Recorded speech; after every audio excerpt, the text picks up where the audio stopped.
বন্যা হয়েছে, তো বন্যার স্রোত এক পাশ থেকে আরেক পাশে যাচ্ছে, রাস্তার উপরে মাছগুলো এসে দেখুন কত চমৎকার দৃশ্য পার হওয়ার চেষ্টা করছে। আর এখানে দেখুন কি সুন্দরভাবে মাছ ধরছে ওরা। এটা আঞ্চলিক ভাষায় ব্যাসাল বলা হয়, আমাদের গ্রামের আঞ্চলিক ভাষায়। তো দেখুন এই ব্যাসালটাতে কি পরিমাণ মাছ উঠেছে, বন্যার মাছ ধরার দৃশ্য আর কি এগুলো। তারপরে দেখুন এখানে সম্ভবত সুনামি হয়েছে সমুদ্রে, তো পানিগুলো এলাকার মধ্যে চলে এসেছে, সাথে মাছও এসেছে। দেখুন কত বড় বড় মাছ, ওই পাশের ওইটা মাছ আর এইটা সম্ভবত হাঙর, আর হাঙরের কিন্তু অনেক শক্তি হয়।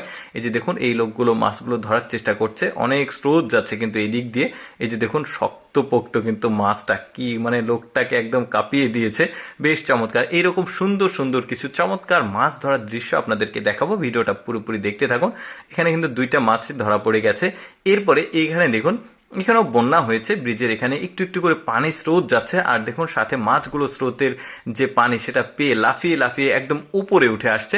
বেশ চমৎকার। আশেপাশে মাছ ধরছিল মানুষ, আমি জাস্ট এতটুকুই দৃশ্য আপনাদেরকে দেখালাম, আরো অনেক দৃশ্য আপনাদেরকে দেখাবো মাছ ধরার। এইটা দেখুন এই পদ্ধতিটা একটা কঞ্চি বা লাঠির সাথে অনেকগুলো বড়শি দিয়ে পানিতে ডুবিয়ে রেখেছে। দেখুন অনেক মাছ, এটা পুকুর তো মনে হচ্ছে না, বাট ওদের আসলে খাল বিল নদ নদীতে অনেক মাছ থাকে। এটার কারণ আগেও আমি বলেছি, ওদের জেলের সংখ্যা কম, মানে খাল বিলের সংখ্যা বেশি, যে কারণে প্রচুর মাছ উৎপাদন হয়। এরপরে এখানে দেখুন এই লোকটাও বন্যার পানিতে মাছ ধরছে। দেখুন একটা খ্যাপলা দিয়েছে, এত পরিমাণ মাছ পাবে, দুইজন তুলতে গিয়ে পুরো ক্লান্ত হয়ে যাবে। বিভিন্ন রকমের মাছ আছে এখানে, দেখা যাচ্ছে সিলভার কাপ মাছের সংখ্যা বেশি। ওই যে আমি শুরুতেই বলেছিলাম যে আসলে কপালে থাকলে এভাবেই আসে, আসলে এভাবে এসেছে। দেখুন একটা খ্যাপলা জালে কি পরিমাণ মাছ আটকিয়েছে, সম্ভবত 2 মণ তো ক্রস করবেই। দেখুন এখানেও শেষ হয়নি।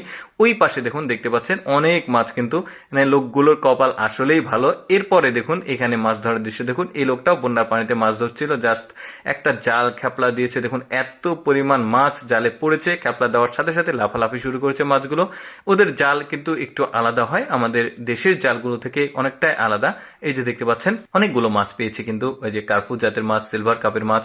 এরপরে দেখুন এখানেও নদী, তো এই লোকটা দেখছে যে এখানে একটা মাছের ঝাঁক আছে, জাস্ট ঝোপ বুঝে কোপ দিয়ে ঝাঁকের ওপরে খাপলাটা দিয়েছে। দেখুন এত পরিমাণ মাছ, লোকটা তুলতে গিয়ে ও লোকটার অবস্থা একদম হালুয়া টাইট হয়ে যাবে। দেখুন প্রচুর পরিমাণে মাছ, এটা আপনারা থাম্বনেলে এইখানকার দৃশ্যটা দেখেছেন। দেখুন কত মাছ, এই যে দেখুন বেশ চমৎকার। কিন্তু এরকম আরো সুন্দর সুন্দর মাছ ধরার দৃশ্য আপনাদেরকে দেখাই, দেখতে থাকুন ভিডিওটা। এরপরে দেখুন এই লোকটাও এখানে একটা খ্যাপলা দিয়েছে, এখানে সম্ভবত বন্যার পানির স্রোত যাচ্ছে। একটা খ্যাপলা দেওয়ার সাথে সাথে দেখুন কি পরিমাণ মাছ, একদম পুরো জাল লোড হয়ে গেছে। এই লোকটা এই মাছগুলো এখন তুলবে, বড় সড়ো মাছ। কিন্তু দর্শক কেমন লাগলো আজকের এই মাছ ধরার দৃশ্যগুলো অবশ্যই কমেন্ট করে জানাবেন। আর এইরকম মাছ ধরার সুন্দর সুন্দর ভিডিও প্রতিদিন দেখতে আমাদের লেটস গো ফেসবুক পেজটি ফলো রাখতে পারেন।